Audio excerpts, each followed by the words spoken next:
Welcome back to Kermode Uncut. As you probably know, I was very pleased recently to meet, after many years of admiration, the great Wally Pfister, cinematographer now turned director with his first feature, Transcendence. So, as promised, here's the second part of Kermode Uncut meets Wally Pfister.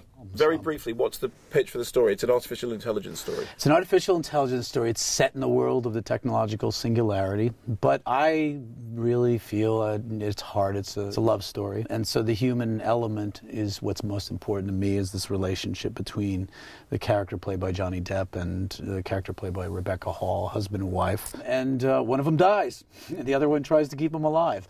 So, you know, at its core, I you know, fancy it to be a love story and hope that that's what resonates with people. And the script is by?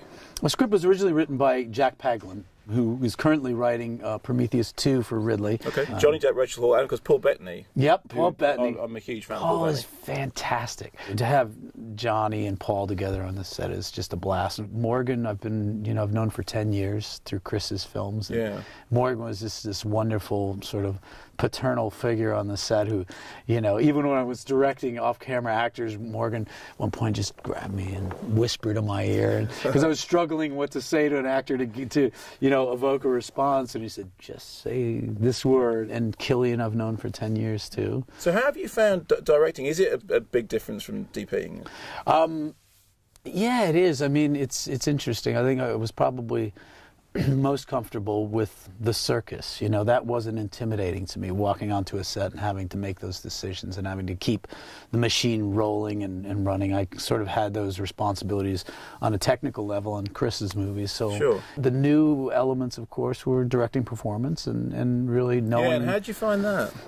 It was thrilling for me. It was thrilling. I mean, really, it went back to what I loved about films and why I wanted to get into filmmaking initially, which is, you know, to explore human emotion and to open up questions and you know, let the audience try to find the answers to them, and eliciting this through performance really, to me, just it's you know, it's like playing music. You know, that's the creative, you know, core of it, and that's the chemistry and finding, you know, the nuances. When you were directing, was it hard to not be your own DP? Who was DPing for you on the new film? A wonderful English cameraman named Jess Hall, who really kind of caught my eye with Brideshead Revisited. He also shot Hot Fuzz. He had a great take on the screenplay.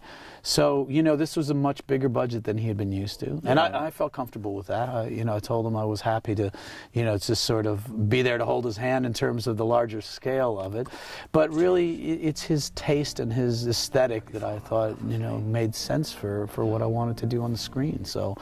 And what did he shoot on, digital or 35? We shot on 35. You know, I'm so you're still holding out. Yeah, I'm one of the dinosaurs. I'm one of the, you know, but there's a real practical reason, Mark, why I'm doing that and why I think the other filmmakers continue to embrace film, and that's because it's simply higher resolution. You know, the cameras that are boasting to be 4K are 4K or 5K or whatever they are. Anamorphic 35 millimeter, you would have to scan it in between 8 and 12K to get all the resolution that you can, the sharpness, the color depth, you know, to capture those layers. There are plenty of us still shooting film, and that's one of the things that I know Chris Nolan's really annoyed by, is everybody saying that film is dead. Yeah. And not only are you finding, you know, J.J. Abrams is shooting next Star Wars on film, you know, Spielberg still shoots film, Paul Thomas Anderson shoots 65 millimeter film, Chris shoots IMAX, I shoot 35 millimeter anamorphic.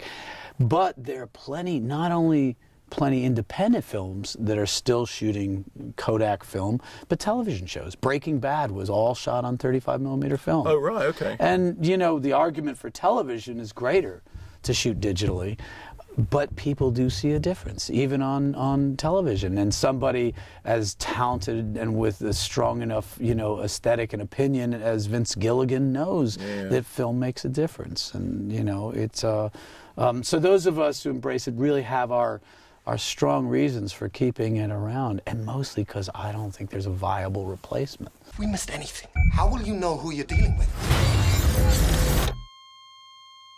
So listen, last thing, because it's weird, because obviously I haven't seen the film because you haven't finished it yet. And I'm really looking forward to it. Can't wait to show it to you.